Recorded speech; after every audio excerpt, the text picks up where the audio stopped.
Om Swastiastu. Selamat malam teman-teman semuanya. Selamat malam Bapak Dr. Inyoman Tika MSI selaku dosen pengampu mata kuliah agama Hindu. Sebelumnya izinkan saya untuk memperkenalkan diri. Nama saya Putu Aresa Mandalita dengan NIM 2513041026.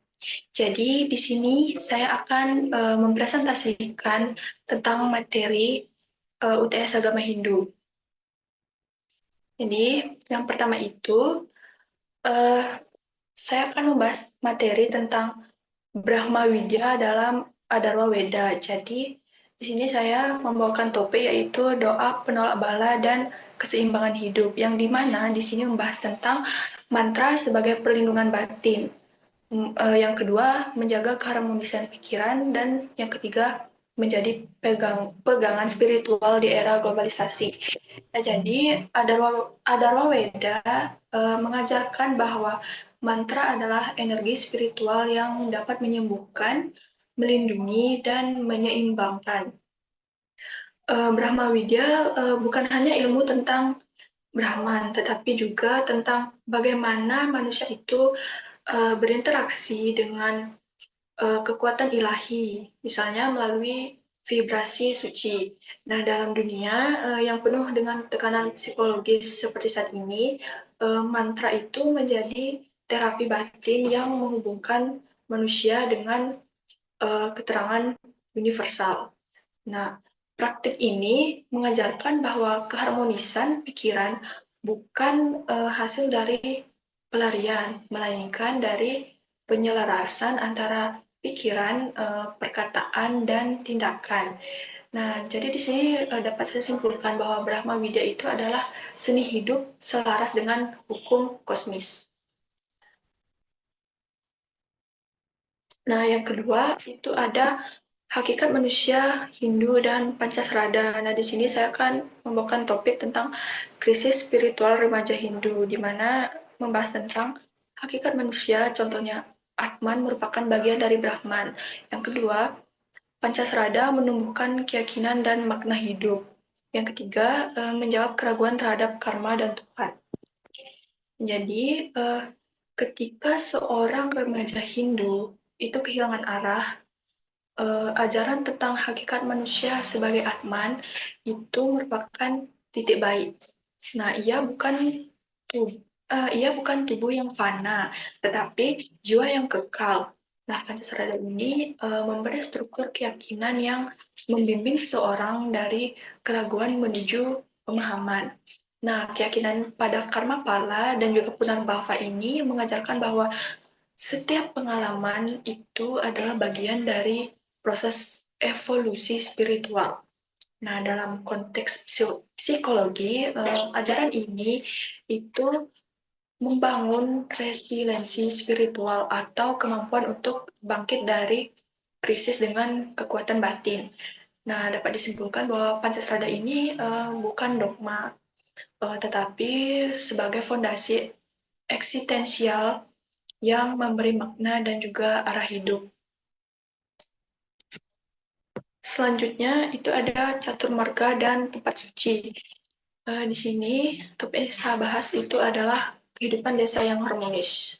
Itu mencakup tentang catur marga, itu ada 4, yaitu bakti, karma, jenana, dan raja. Selanjutnya ada masyarakat menjalani marga sesuai profesinya.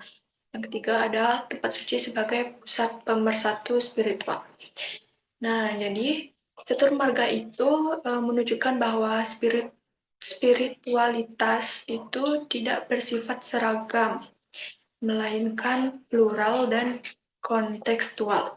Dalam masyarakat desa yang beragam profesi ini, seperti sekarang ini, prinsip ini menciptakan inklusivitas dan uh, saling menghargai.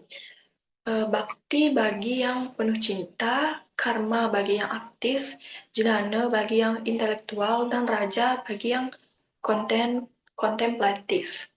Nah, tempat suci itu merupakan simbol pemersatu, uh, bukan hanya secara ritual, tetapi juga secara sosial. Nah, ia menjadi ruang semaya atau kesepakatan spiritual untuk hidup bersama dalam damai. Nah, dalam konteks Trihita Karana, tempat suci ini disimpulkan sebagai perwujudan hubungan harmonis antara manusia dengan Tuhan. Nah, selanjutnya itu ada Hastanga Yoga dan Pranayama atau Surya Namaskar. Nah, topik yang akan dibahas itu adalah mengatasi stres siswa Hindu. Nah, Hastanga Yoga ini adalah sistem penyatuan antara tubuh, pikiran, dan jiwa. Nah, pranayama ini adalah mengatur nafas sebagai jembatan antara kesadaran dan energi hidup. Nah, Surya Namaskar ini adalah bentuk penghormatan kepada Surya sebagai simbol cahaya dan juga kesadaran. Nah, bagi siswa yang mengalami stres seperti latihan ini bukan hanya sebagai relaksasi, tetapi juga sebagai sadhana atau latihan spiritual yang membentuk karakter. Nah, ia mengajarkan disiplin, kerukunan, dan kesadaran diri. Nah, dalam konteks pendidikan, yoga ini menjadi metode pembelajaran holistik yang menyentuh aspek kognitif, afektif, dan juga spiritual. Nah, dapat disimpulkan bahwa uh, Hastanga Yoga dan Surya Namaskar ini membentuk generasi muda yang tangguh dan berjiwa luhur.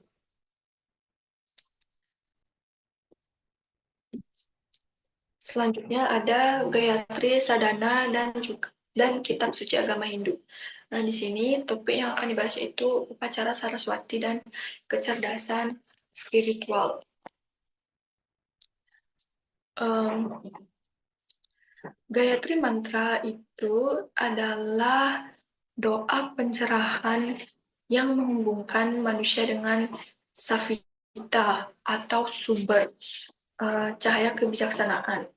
Gayatri Sadhana adalah proses internalisasi nilai-nilai suci sebelum menyerap ilmu.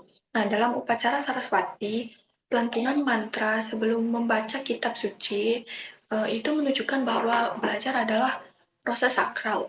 Kitab Weda bukan hanya sebagai teks, tetapi juga sebagai pramana atau sumber otoritatif. Nah, nilai-nilai universal melalui Gayatri itu mengajak siswa untuk belajar dengan serada atau dengan keyakinan. Yang kedua, belajar dengan bakti atau pengabdian dan viveka atau kebijaksanaan. Nah, dapat disimpulkan bahwa pendidikan menjadi jalan spiritual bukan sekedar pencapaian akademik. Selanjutnya ada Awatara dan Orang Suci. Nah, topik yang akan dibahas itu adalah tokoh pembawa perdamaian. Nah, di sini itu dapat dibagi menjadi tiga. Yang pertama itu ada Awatara. Jadi Awatara ini merupakan manifestasi Tuhan untuk menjaga Dharma. Yang kedua ada orang suci sebagai penjaga nilai universal. Dan yang ketiga ada relevan dalam konteks sosial modern. Nah, jadi Awatara ini adalah manifestasi Tuhan yang turun untuk menjaga keseimbangan Dharma. Dalam konteks sosial yang penuh kekerasan, tokoh pembawa pendamaian menjadi refleksi Awatara di zaman modern saat ini. Nah, orang suci bukan hanya pemimpin spiritual, tetapi juga sebagai agen transformasi sosial. Nah, mereka ini mengajarkan tentang nilai-nilai universal seperti kasih, keadilan, dan pengorbanan. Nah, dalam Hindu, spiritualitas tidak terpisah dari realitas sosial Awatara dan orang suci mengingatkan bahwa menjaga Dharma adalah tugas kolektif dan setiap individu itu dapat menjadi perpanjangan tangan Tuhan dalam menciptakan dunia yang lebih baik.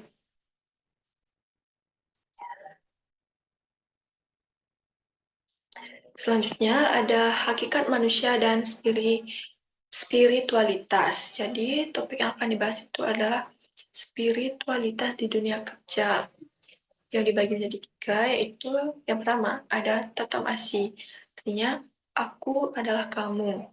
Yang kedua, menumbuhkan empati dan rasa persaudaraan. Yang ketiga, ada etika kerja yang berlandaskan spiritualitas. Nah, Tatuam ASI ini mengajarkan bahwa semua makhluk hidup adalah satu dalam esensi. Nah, jika di dalam dunia kerja, ajaran ini menjadi pedoman etika yang menumbuhkan empati, integritas, dan tanggung jawab sosial. Nah, seorang karyawan yang memahami konsep Tatuam ASI ini akan bekerja dengan kesadaran bahwa keberhasilan tidak hanya milik pribadi, tetapi bagian dari kesejahteraan kolektif.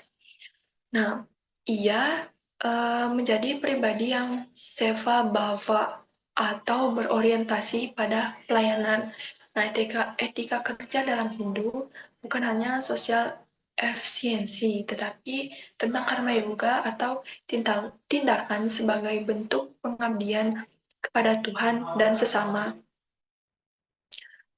Selanjutnya itu ada catur marga dan karma yoga. Nah, topik yang akan dibahas itu adalah pemimpin sosial Hindu yang mencakup karma yoga atau pengabdian tanpa pamrih. Yang kedua, jalan menuju moksa melalui pelayanan. Yang ketiga, membangun masyarakat yang berlandaskan dharma. Jadi, karma yoga ini adalah jalan spiritual melalui tindakan tanpa pamrih. Nah, niskama karma atau tindakan tanpa mengharapkan hasil adalah bentuk tertinggi dari pengabdian. Nah, dalam konteks organisasi sosial, pemimpin yang melayani dengan tulus menjalankan dharma secara nyata, ia tidak hanya membangun program, tapi membangun kesadaran kolektif. Karma yoga juga mengajarkan bahwa pelayanan itu adalah bentuk bakti dan pengabdian adalah jalan menuju moksa. Nah, dalam masyarakat Hindu, pengabdian sosial itu bukan aktivitas seluler, tetapi sebagai ekspresi spiritual yang menyatukan nilai-nilai dharma dengan realitas sosial. Nah, materi yang terakhir itu adalah integrasi ajaran Hindu dalam kehidupan modern. Nah, topik yang akan dibahas ini adalah tentang mahasiswa Hindu dan tantangan global. Jadi di sini itu membahas 4, yaitu Pancasrada sebagai pondasi keyakinan, Catur Marga, jalan spiritual, Gayatri Sadhana dan yoga, menjadi etika dan ilmu, dan yang terakhir menjadi pribadi beriman, berilmu, dan beretika. Nah, di era digital seperti saat ini itu membawa tantangan nilai-nilai materialistik dan hedonistik. Nah, mahasiswa Hindu ini perlu menjadikan ajaran agama itu sebagai pedoman hidup yang kontekstual. Nah, Pancasrada ini memberi arah spiritual. Catur Marga menyediakan jalan sesuai potensi. Gaya Sadhana itu menumbuhkan kecerdasan batin dan Astanga Yoga menjaga keseimbangan diri. Integrasi ini membentuk mahasiswa yang terkaya parisuda atau berpikiran, berkata, serta bertindak suci. Nah, mereka menjadi pribadi yang tidak hanya cerdas secara akademik, tetapi juga bijak secara spiritual. Di tengah arus global, mahasiswa Hindu adalah penjaga nilai-nilai lokal yang universal. Sekian presentasi UTS Agama Hindu dari saya. Saya ucapkan terima kasih dan Om Santi Santi Santi Om.